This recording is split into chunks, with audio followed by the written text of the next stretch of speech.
Hello, I'm Dr. Larry Young. I'm the proud superintendent for the MSD of Pike Township. I'm excited that I have an opportunity to spend some time here today and talk with our Director of Facilities and Security, Mr. Clayton Gruber. And at this time, I would love to ask Mr. Gruber to talk a little bit about your responsibilities, your role as Director of Facilities and Security. Yeah, thank you, Dr. Young. Thank you for having me. So as the Director of Facilities and Security, my primary responsibilities are to oversee those facilities. Here in Pike Township, we have 14 different schools. We have multiple additional buildings that support the school district. And the goal at the end of the day is to ensure that those facilities always maintain an environment that's conducive to learning and that is supporting our staff, our students, and any guests that may come onto the property. When we look at that, we're talking about not just are the lights working, is the water working, but we want to ensure that those facilities are safe. We want our kids, when they come into the building, to feel like maybe it's an extension of home. They spend a lot of time with us, and we want to make sure that they have a great experience here. And in addition to that, that they have opportunities. So when we look at extracurricular opportunities, opportunities to grow their skills and abilities, we want to ensure that our facilities can provide that for them. Above that, I work directly with you, Dr. Young, to look at programming, to look at current use and future use, and how do we need to pivot and change and ensure that our learning environments are state of the art, that they're providing all of the things that our students need to be successful in the 21st century and for years beyond. And in order to do that, some things that people don't know about facilities is that it requires a great deal of effort to keep them running every single day. Yeah, absolutely. So when you think about little things like custodial services, maintenance of our HVAC equipment, a clogged toilet, those are all things that our facilities team and our maintenance technicians work on day in and day out. And the goal there, once again, is to have a streamlined approach to facilities and make sure that our students and staff are comfortable. In addition to that, I mentioned facilities, but I oversee security as well. And we are very fortunate here at Pike to have a police force. And so I work directly with our Chief of Police, Chief Al Casper, to ensure that our facilities are safe at all times. So they are policing during the day, at the end of the day, and they spend a lot of their time just making sure our students, our staff, our guests, and any patrons we have are always safe. And so those are just some of the things that I do as the Director of Facilities and Security. Yeah, thank you.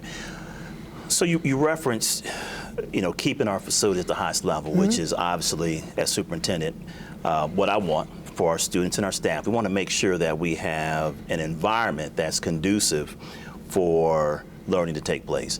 Can you talk a little bit about how we proactively ensure that happens? So, for example, we have spring walkthroughs. Absolutely. And then also outside of you or myself or another administrator, for example, seeing something that needs to be addressed, how can staff let us know if there's an area that they've identified that might need attention? So two things. One, proactively, if you don't mind, maybe talk a little bit about our spring walkthroughs, and then two, maybe our work order system. Yeah, so spring walkthroughs are something that you started when you came in as superintendent, and so a little bit before or after spring break, you and I will walk every single facility, and some of them are quite large. The high school takes a minute to get through, but what we're looking for are safety issues. We're looking for aesthetics. We want to make sure that we have a plan to approach repairs over the summer so that when our kids come back in the fall, the building is in a condition that it should be in.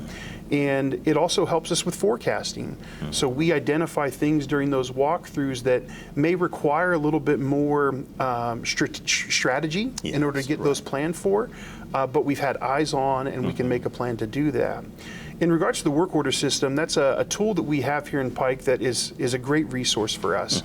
A few years ago, we adopted a new work order system called Incident IQ, and that has really helped us in communicating from teachers and administrators to our facility staff, our maintenance technicians, our custodians of what needs done. the greatest thing that any teacher could do for us here in Pike is to put in a work order. Obviously, there's emergency situations where you want to get your administrator involved or call me directly. But for most other items, you can put in a work order, and our facilities team will get that, and they'll respond to it in hopefully a timely manner, and if not, we can adjust to that. But that's the best way to support your facilities and ensure your classroom and your buildings are in a safe conditions. Absolutely. You know, those are ways that we attend to things that might need attention immediately. Those are often things, again, with the walkthrough that we can sort of turn around and address very quickly. But we also have a blue ribbon plan. So that is a plan that may take us out as many as 10 years as we realize and understand that there's a lifespan for equipment and things such as that. Can you talk a little bit about what the Blue Ribbon Plan looks like and what the purpose is? Yeah, the Blue Ribbon Plan was created long before I came to Pike. It's something that Pike has been doing well for a very long time. And what the Blue Ribbon Plan is with input from our spring walkthroughs, but also with input from architects and my own team, we can go out and we assess the building. And I like to put everything into little buckets.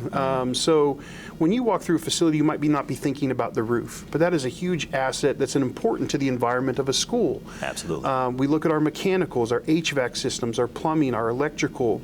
And what we do is on an annual basis, we assess all of those. We look at life cycle, which means, well, how long is that roof going to last? How long is that chiller going to last? We look at current condition. And then based off of that information, we build out a plan over the next year, 3 years, 5 years, and determine what is our plan of action? Right. What do we need to do next? That way we're not surprised when a chiller goes down, because we would have identified that ahead of time that said, hey, this chiller's at the end of its life. We need to make some plans now to ensure that we can get that replaced before it dies. Exactly. Can you talk a little bit about either some current projects, initiatives, or recent ones? Yeah, sure. So I'll go back to kind of the projects that I think are very impactful, but nobody sees them. So, we've done a lot of roofing projects. Several of our elementary schools have gotten new roofs. We have 3 new roofs going on this summer. So that's just one component. Then on the mechanical side, so we've updated most of the mechanicals here at the high school. And that ensures that we have conditioned air all year long. We've done mechanical upgrades. We're working on some at New Augusta North right now. We've worked at Fishback and some other schools. And once again, we just want to make sure that we can maintain a comfortable temperature in those facilities. Then kind of coming inside and looking more at aesthetics and making sure that our finishes are where they need to be. We've done interior refreshes at places like New Augusta South in the front office. We've done a lot of work at our middle schools. That has been a multi-year project where we've worked on our media centers, our performing arts areas. Last year and the year before, we finished up our restroom remodels at the middle schools. And this summer, I'm excited that we're going to be going through all of the corridors and updating those with new finishes that are more in line with the times right now. In addition to that, we've done some outside work. So we've updated our tennis courts at our middle schools and our high school. And those see a lot of use not only from our students, but also from the community. Exactly. So it's a great community project. In addition to that, we're going to be starting at the end of baseball season and softball season. We're going to be adding turf to our baseball and softball fields. We're going to look at our middle school tracks and renovate those and bring those up to a standard that is acceptable here in Pike. Great. So those are just some of the projects that we've got going on in the district, but every year we're bringing on new projects to ensure that our facilities are just top-notch. Yeah. So switching over to the security side. Yeah. If you could talk a little bit about some recent initiatives or things that we have done on the security side to ensure that our students, our staff, our families, our guests are safe when they are utilizing our spaces here in the MSD of Pike Township. Yeah. So what I'd love to start with is our weapons checks. So this is an initiative that you brought to the district when you became superintendent, in that you wanted to have random weapons checks at our secondary level. And so what we did is we went out and we purchased a weapons detection system that is mobile, that allows us to kind of move it throughout the district where needs are.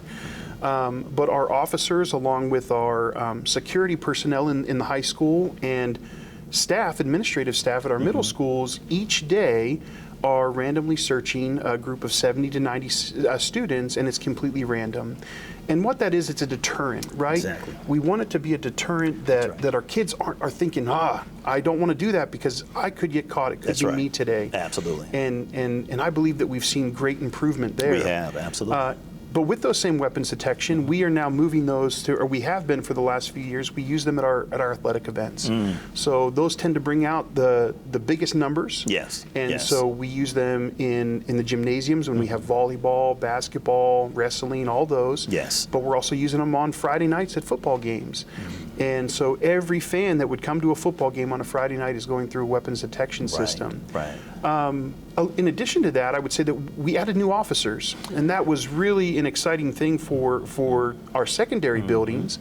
So we hired 3 new officers last year, and so now we have a dedicated officer at all 3 of our middle schools. Yes, which is a big deal. Yeah, That's it great. is. Not only their presence, but they're building relationships with kids. They're having positive experiences with those kids. And that's something that is invaluable for the security of the entire district. And then we're always looking at where we're at and where we want to go, reviewing, is there a better weapons detection system out there? Do we need to add staff?